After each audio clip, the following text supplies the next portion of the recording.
Yo, so I've been trying to get this video out and I hope it finally works out. It's been issue after issue after issue. It's almost like, oh man, don't get this out. But the cost of freedom. This is the cost of freedom. So you know what freedom fighters are, right? And every time the continent of Africa faces a coup, have you ever noticed it's always foreign media that labels it as anything but freedom, right? So we're going to revisit a story that did not make international headlines as it should have. And this happened in 2022, but I'm not even surprised that when it was happening, it was kind of downplayed. But we're going to revisit that. By 2022, Burkina Faso was bleeding. It was a nation under siege. Insurgent groups, drifting across the porous borders of the Sahel, were waging a brutal campaign of terror against the rural population. Villages were being burned, schools were being closed, the very fabric of society was being unpicked, thread by thread. But the tragedy was not just the violence itself, it was the response from the central government. In the capital, life continued with a surreal normality.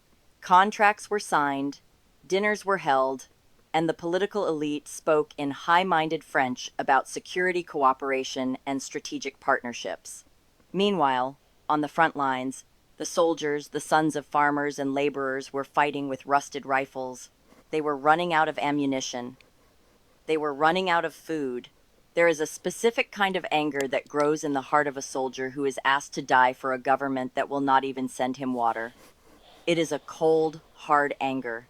It Mm, is the anger of betrayal. Ibrahim Traore was stationed in Kaya, a town that had become a front line in this grinding conflict. He saw the bodies of his comrades pile up.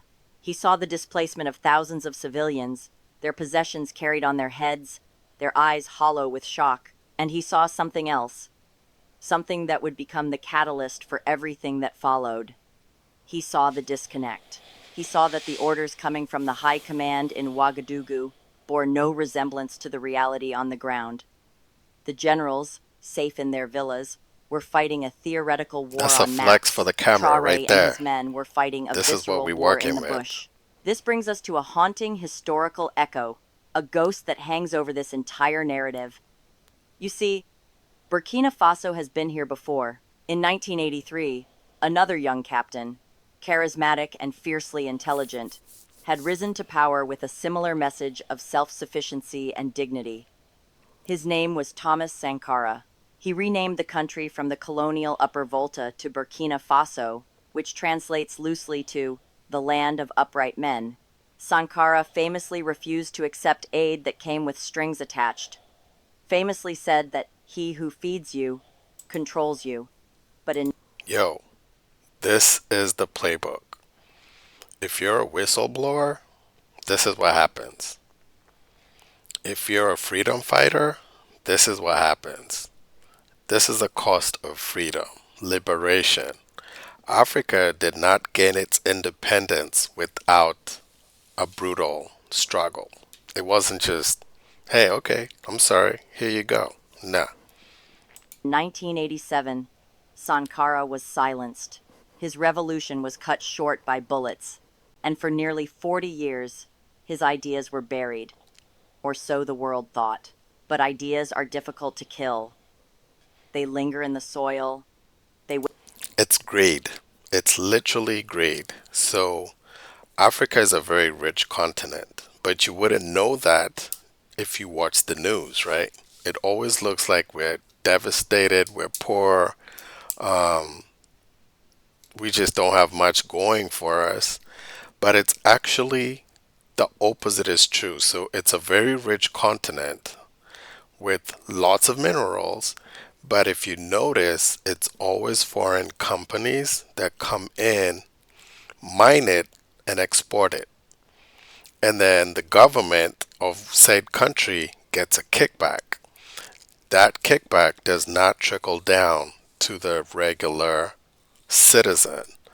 So the elite and their families benefit from the kickback, but not the whole community. And that's what this is kind of alluding to. Wait for the right season to germinate. As Ibrahim Traore watched his country crumble in 2022, the spirit of 1987 began to stir again.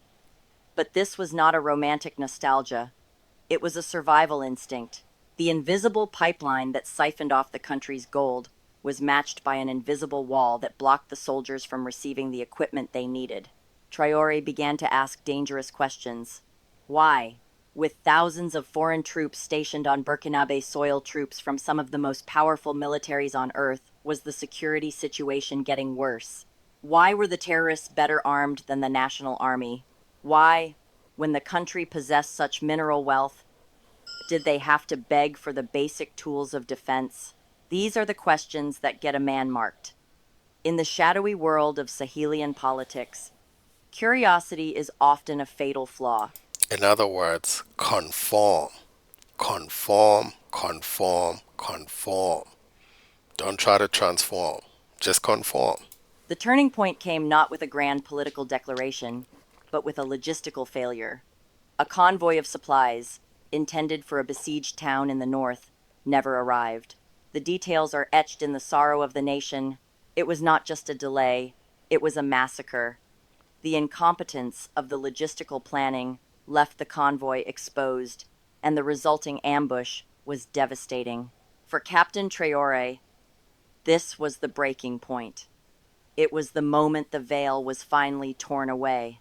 He realized that the incompetence was not accidental. It was systemic. It was the result of a political class that had become completely untethered from the suffering of its people. They were not merely failing to protect the nation, they were, through their negligence, complicit in its destruction. He looked at his men. He saw the fatigue in their faces, the fraying of their uniforms, the quiet desperation of those who know they have been abandoned. He realized that if he did nothing, they would all die. Not glorious deaths defending their homeland, but senseless deaths caused by bureaucracy and indifference. He tried to raise his concerns through the official channels. He traveled to the capital. He met with the hierarchy. He pleaded for better equipment, for a change in strategy, for someone to simply listen to the reality of the front line. He was met with silence. He was met with the patronizing nods of older men who believed that a captain's duty was to obey. Conform, conform, conform. Don't try to be a hero, just conform. And the easiest way to conform is to pay. And if we can't buy you, then the alternative is true. Man, this is the playbook. Not to think. They saw him as a nuisance, a young hothead who didn't understand the complexities of international relations. They told him to return to his post. They told him to wait. But time is a luxury that the dying do not have. Traore returned to his men, but he returned a changed man. The illusion of the chain of command had been broken. He understood now that the greatest threat to Burkina Faso was not just the insurgents hiding in the bush, but the inertia rotting the state from within. He gathered his closest officers. This is why the Bible states that a person's own enemies will be the members of his own household. Like if you really unpack that scripture, that a person's own enemies are the members of their own household, it'll start to make sense for a lot of things. Like not even regarding this video, but okay, let's look at, for example, what's going on in, like with gangs, right? Gangs are people of the same community eliminating each other, right? So it's not a foreigner that's eliminating you, it's a member of your own community, a member of your own household. Look outside of that, like, so with all the school shootings, right? It's a member of that school that's doing that, right? A member of your own household. It's not a foreign terrorist that's coming and doing what they doing. It's a member of your own household. right now, like with the whole immigration things that's been going on, and then it's been Americans killing other Americans. It's not a terrorist from outside there, it's a person of your own household. So if you really unpack that whole scripture, it was Christ's own people that put him on a cross. It was members of his own household, meaning it was the house of Israel that put him on the cross, right? And it goes on and on and on. That playbook has played itself to death. These were not men with political ambitions. They were combat soldiers, men who knew the sound of a bullet snapping past their ear. The conversation that night was low and tense. They knew the risks. In this part of the world, failed coups end in execution. There is no middle ground. But as they looked at the map of their country, a map that was turning red with blood day by day, the choice solidified. It was a choice between a slow, dishonorable death by neglect or a dangerous gamble for the chance of survival. Traore did not want the palace. He did not want the motorcades or the diplomatic receptions. He wanted the tools to fight. But he realized, with a heavy heart, that to get the tools, he first had to take the house. The decision was made. The date was set. But as the sun set on that pivotal day in September 2022, a chilling realization settled over the young captain. He was about to challenge a system that had been carefully constructed over decades, a Goliath. system supported by powerful foreign interests who liked the status quo exactly as it was. He was not just taking on a president. He was stepping into the ring with the invisible architects of West Africa's post-colonial order. And he's trying to get he's like interfering with their money. This is literally their money that is at stake right now. So some people will do whatever it takes to protect that bag from continuing on. You know what I mean? And it's sad because a lot of the elite, their families get to enjoy better health care because they could fly abroad, better education because they could fly abroad. And then it's the locals that suffer with poor education, poor healthcare system, and they're not concerned because it doesn't phase them. They can fly out. You know what I mean? Like, it's just, this is the playbook, bro. This is the The playbook. engines of the armored personnel carriers roared to life. The dust swirled around them, coating their faces in a fine red powder. Traore climbed into the lead vehicle. His face was stoic, unreadable. The order came down from the capital: stand down, return to barracks. For the first time in his career, Ibrahim Traore did not salute. He picked up the radio and gave a different command entirely. The dust of Ouagadougou did not settle quickly in those final days of September 2022. When the confusion cleared, the world looked at Burkina Faso and saw a coup d'etat. They saw armed men seizing the national broadcaster. They saw the suspension of the Constitution. They're about to change the narrative. The international headlines, they're going to switch this and make it about something else. It's not about freedom. It's about The something international else. headlines were swift and predictable. Democratic backsliding, they called it. Chaos in the Sahel. But if you stood on the red earth of the capital, It was amidst freedom, the sea of motorcycles and the flags waving in the hot liberation. wind, you would have felt something very different. You would not have felt chaos. You would have felt relief. To understand why a population would cheer for the overthrow of their own government, we must close the loop we opened earlier regarding the invisible. And that story repeats itself country after country after country. Like, this is just the playbook, bro. I'm telling you, this very playbook that played out in Burkina Faso is playing out all over the continent. Do your Pipeline. homework. We must look at the mechanics of a theft so grand and so normalized that it became invisible. For over 60 years, the independence of Francophone Africa has been a complicated illusion. Yes, the flags changed.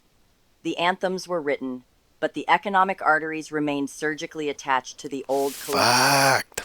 Fact. So many African countries boast independence, but are they really free? Are they truly independent? That's the Colonial question. masters. In Burkina Faso, this reality was most stark in the mining sector. Here is a sobering fact. Gold is the country's primary export. It accounts for a vast percentage of national revenue. Yet, walk through the villages that sit in the shadow of these industrial mines. You will not see paved roads. You will not see modern hospitals. Fact. You will see mud brick huts and children drinking from shared wells. The contracts signed by previous administrations were designed with a cruel asymmetry. The extraction rights belonged to multinational corporations headquartered in Toronto, London, or Paris. The profits were repatriated to foreign bank accounts. Boom. The taxes paid to the Burkinabe state were a pittance, a token gesture.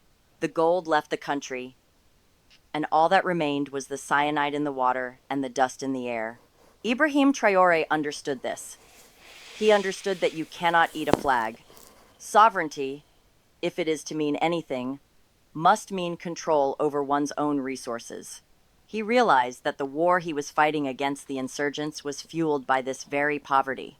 Young men joined the terrorists not always out of ideological conviction, but often out of economic desperation. They were paid more to plant a roadside bomb than they could ever earn farming a barren field. The equation was brutal but clear. The poverty was manufacturing the enemy, and the partners who claimed to be helping were simultaneously draining the wealth that could have ended that poverty. This brings us to the second, and perhaps more painful, realization that the young captain faced. It concerns the foreign military presence. For nearly a decade, foreign troops, specifically from France, the former colonial power, had been stationed in Burkina Faso. They came with advanced drones, satellite intelligence, and special forces. They promised to help stem the tide of terrorism. Yet, year after year, the violence spread. The map of safe territory shrank like a puddle in the Pay noon sun. attention. It Do your gnawed at the homework. soldiers' minds. How can the most powerful armies in the world, with technology that can read a license plate from space, fail to spot convoys of insurgents moving across the open desert? Two theories emerged in the barracks. The first was incompetence. The second, and far darker theory, was complicit indifference. The suspicion grew that these foreign forces were not there to secure the population, but to secure the mines. They Ding, were ding, there to ding. protect the flow of resources, There you not go. the lives of the Burkinabe people. When Traore took power, he did not reach. Protect the bag. Protect the money. Protect the flow. Let's keep this thing going. Why stop a good thing if it's working? Don't fix it. Man, this is the playbook, y'all. I keep Retreat into the telling you. presidential palace. This is a crucial detail that separates him from the caricature of the African dictator. He refused the presidential salary, opting to keep his captain's pay.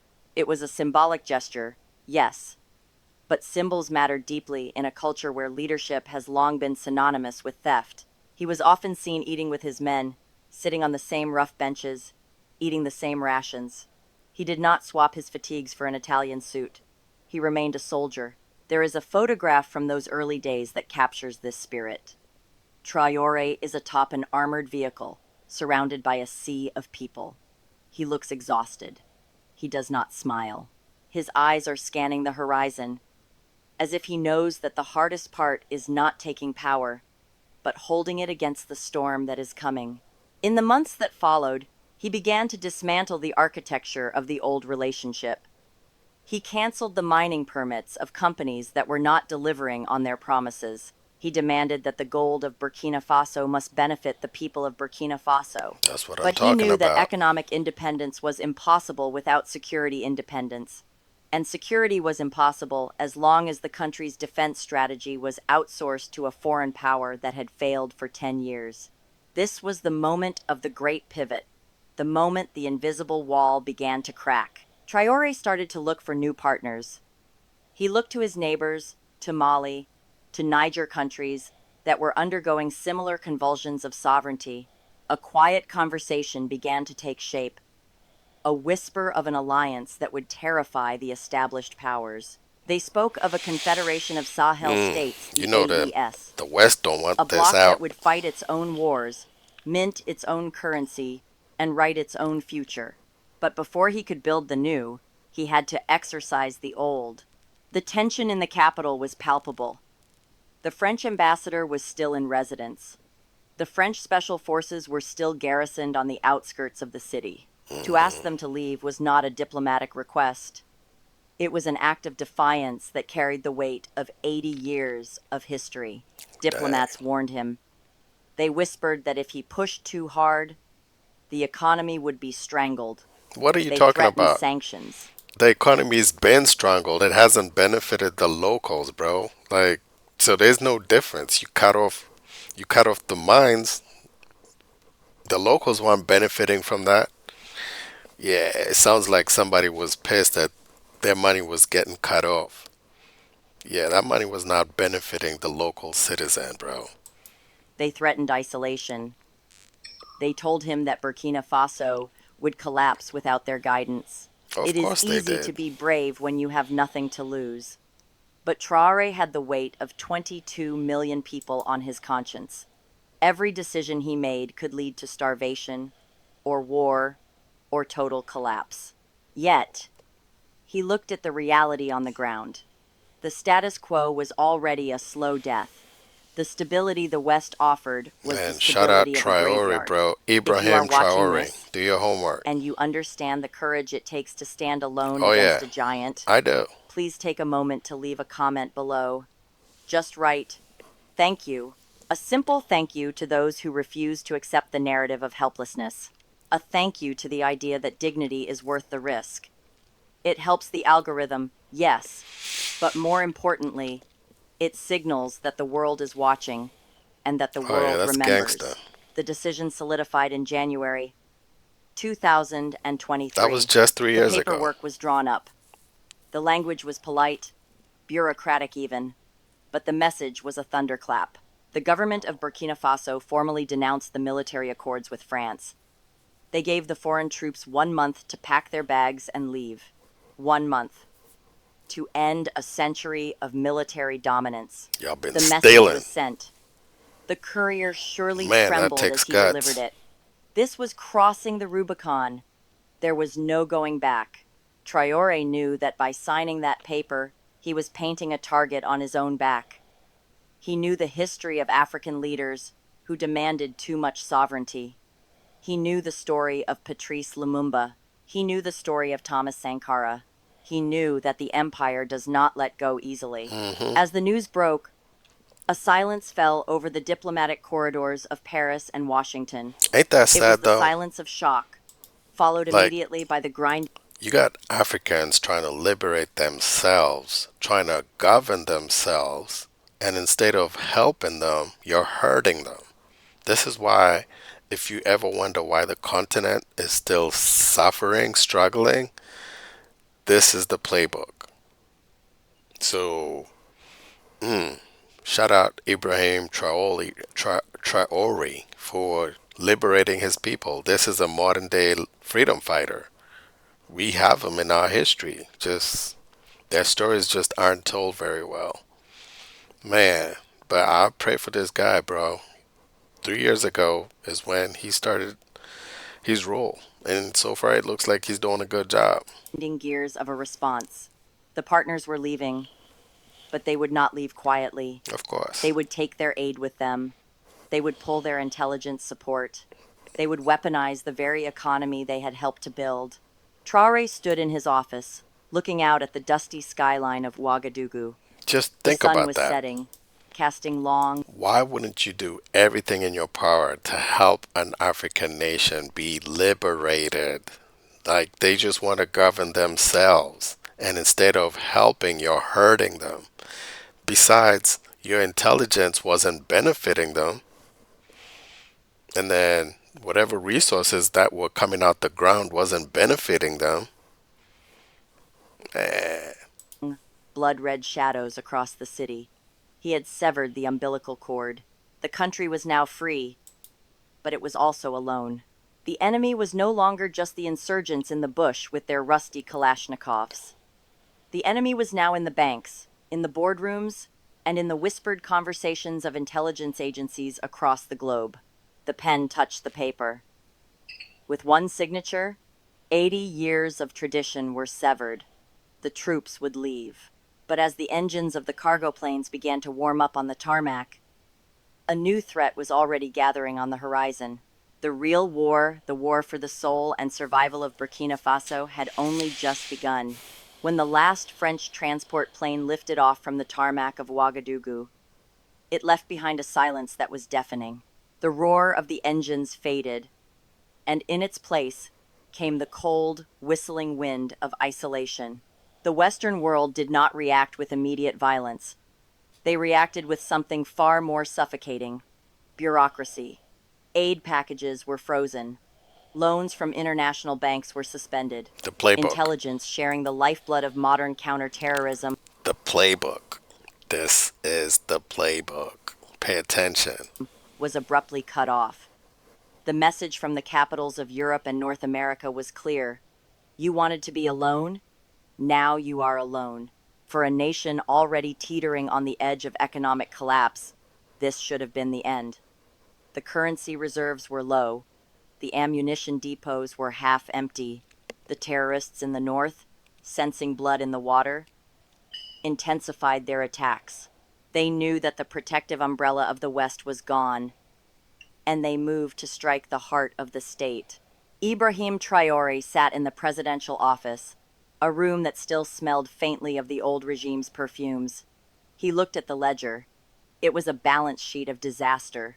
He had no money to pay the civil servants. He had no credit to buy weapons. He had 22 million people looking to him for salvation, and the vultures were circling. But it was here, in this suffocating pressure cooker, that the ghost of Thomas Sankara truly returned to the room. For months, observers had whispered the name. They saw the red beret. They heard the rhetoric about imperialism. But until this moment, the comparison had been superficial. Now, the spiritual lineage became undeniable. Like Sankara in 1984, Traoré realized that if the outside world would not help Burkina Faso, then Burkina Faso must save itself. He did not go begging to the IMF. He turned to his own people. He launched the Patriotic Support Fund. It was a gamble that defied all economic logic. Shut out Ibrahim Traoré, bro. This is what I'm talking about. We don't need the IMF. That's the playbook. You owe them. Now they gotta get the money somehow. If it means mining, pulling out resources, then that's what they do. So dude, bro, shut it out.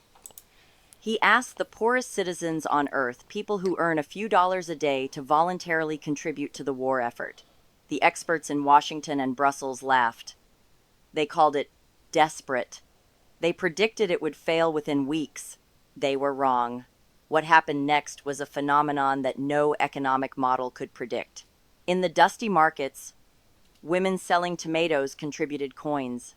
Civil servants voluntarily gave up a percentage of their salaries. Listen, God was on their side. It's not about the size of Goliath. If you know the story of David and Goliath, like the West is Goliath, bro.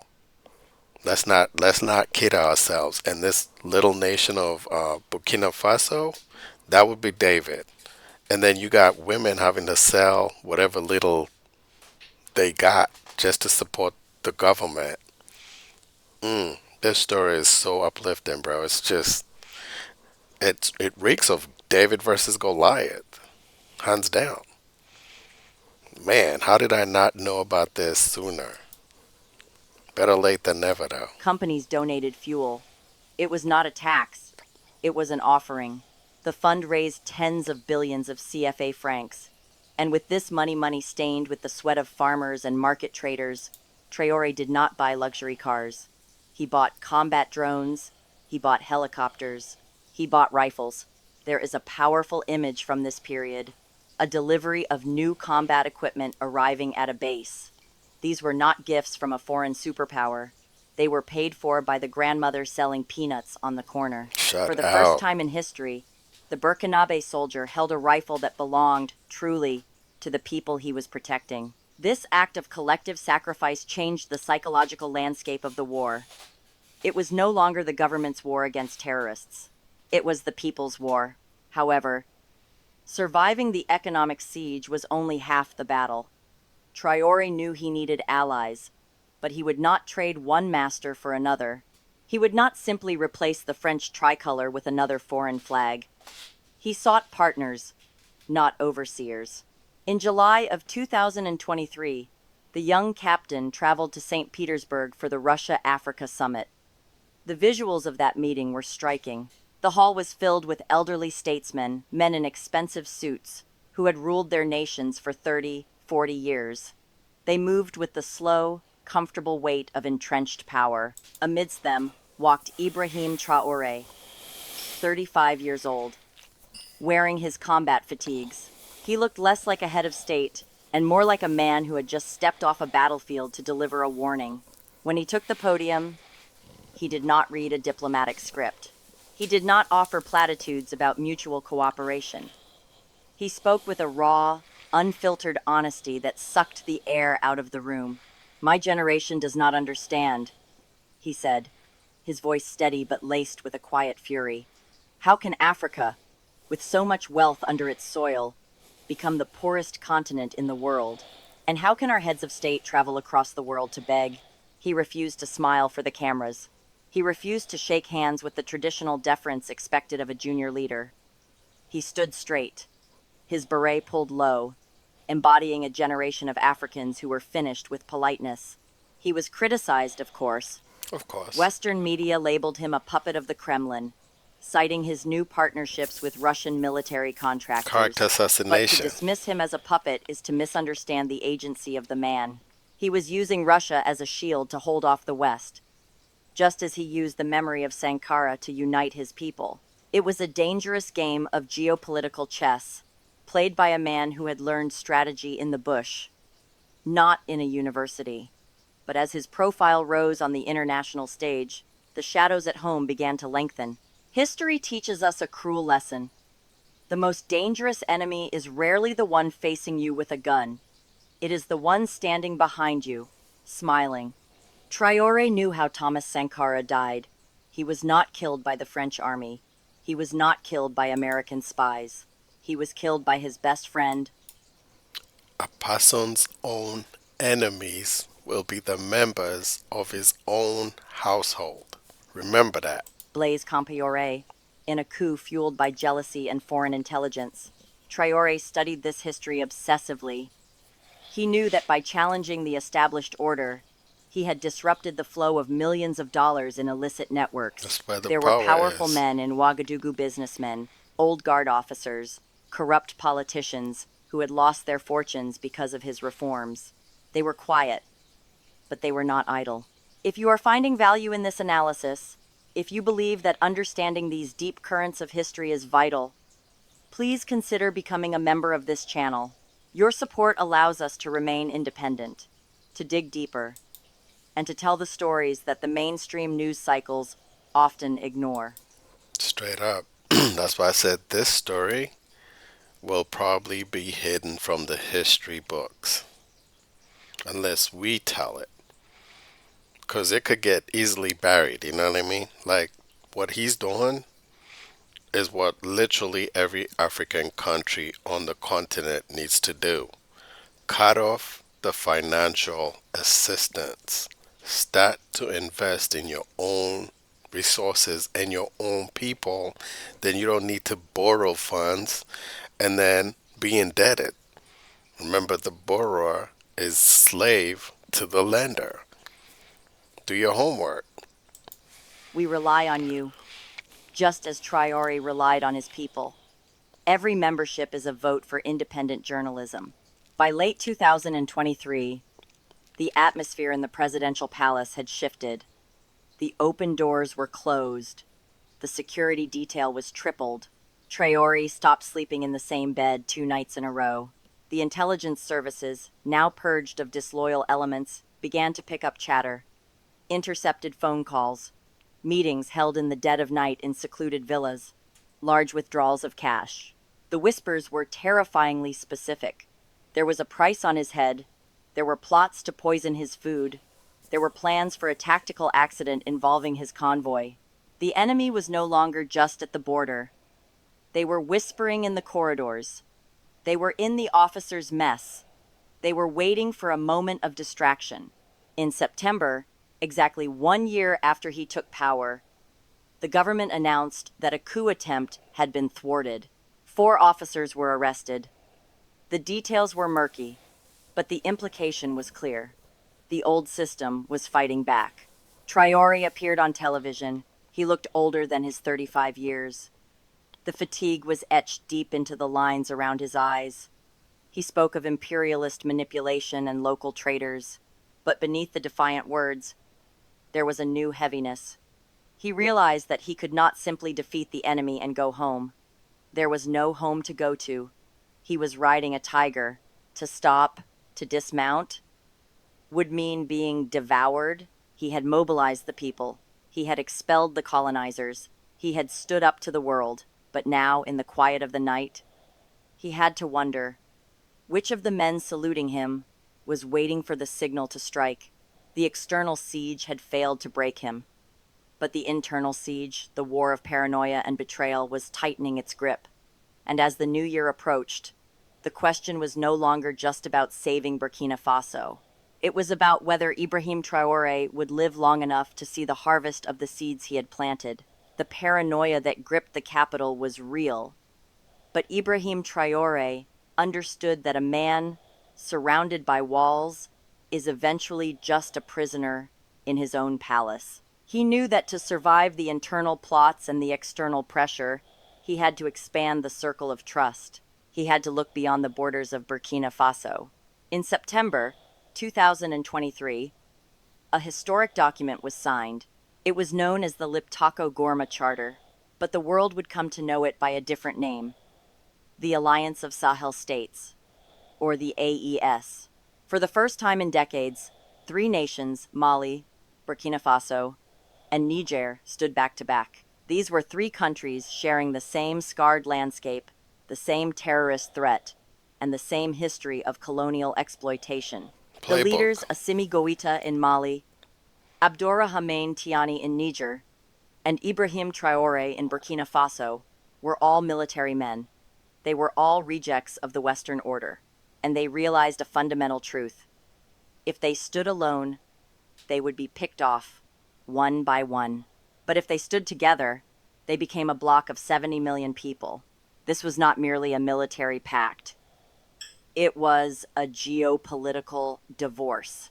In early 2024, these 3 nations announced their withdrawal from ECOWAS, the regional economic bloc that many in the Sahel viewed as a tool of Western influence. The shockwaves were immense. It was a rejection of the entire post-colonial architecture. They spoke of a new currency. They spoke of a confederation. They didn't want to play the playbook no more. Man, how did I not know about this guy, bro? This is amazing. Y'all salute this guy because he's doing great things. We just have to lift him up in prayer because the battle's not over. Like, they don't want to see him shine. They were effectively erasing the artificial borders drawn by European mapmakers in Berlin in 1884. But whilst treaties and alliances are signed with ink, the true revolution is written in the soil. And this brings us to the final, and perhaps most critical, pillar of Traore's vision. We have spoken of gold. We have spoken of guns. But a nation cannot eat gold, and it cannot eat bullets. Thomas Sankara once famously said, "He who feeds you controls you." Traore understood that as long as Burkina Faso imported its rice and its wheat, it would always be on its knees. True sovereignty is not just about expelling foreign troops. It is about filling your own granaries. In the midst of the war, whilst mortars were still falling in the north, Traore launched the Offensive Agro-Pastoral. The images from this campaign are perhaps the most striking of his entire presidency. We see the young captain not inspecting tanks, but inspecting tractors. Rows upon rows of yellow and blue agricultural machinery delivered to the rural communes. He ordered the military to clear land. He mobilized the youth, not just to fight in the trenches, but to fight in the fields. The goal was audacious: total food self-sufficiency. It is a quiet revolution. It does not make the headlines of CNN or the BBC. That's why I didn't hear about A it. harvest does not bleed, so it does not lead. But for the family in the rural north who, for the first time in years, has a surplus of maize, this is more important than any United Nations resolution. Traore was telling his people that the land is not just a battlefield, it is a garden. He was trying to heal the psychological wound of a nation that had been taught to believe it was helpless. Before we reach the final conclusion of this saga, I would like to ask you a question. We have journeyed from the mines to the barracks, from the diplomatic corridors to the fields. Where are you watching this story from? Whether you are in London, Lagos, New York, or Nairobi, please write your city in the comments below. Let us see how far this story of dignity has traveled. Channel Name sends each of you a heartfelt wish. May your own journey be filled with dignity, hope, and light. Dude. Shout out Ibrahim Traore. This is the future. This is where we need to go as a continent, as a whole, as a people. Not just for Africa, but just period. Wherever you are, this is the mindset you need to adapt. Like, we can solve our own problems. Seriously, we can solve our own problems. We don't have to depend on outsiders coming in trying to play a hero for us. Man, this challenged me so much, and I'm glad. This brother had the guts to take the fight to them, and let's just lift him up in prayer and pray for Burkina Faso, because it sounds like they just got their independence in 2023. Actually, 2022, but yeah, just 3 years ago. Shout out. Share, subscribe, like, do what you gotta. But we gotta share this history, bro, before it's erased. Big up. God. I fika de ya. Our Father in heaven, hallowed be your name. Your kingdom come, your will be done, on earth as it is in heaven. Give us this day our daily bread. And forgive us our debts, as we forgive our debtors. And do not lead us into temptation, but deliver us from the evil one. For yours is the kingdom and the power and the glory forever. Amen.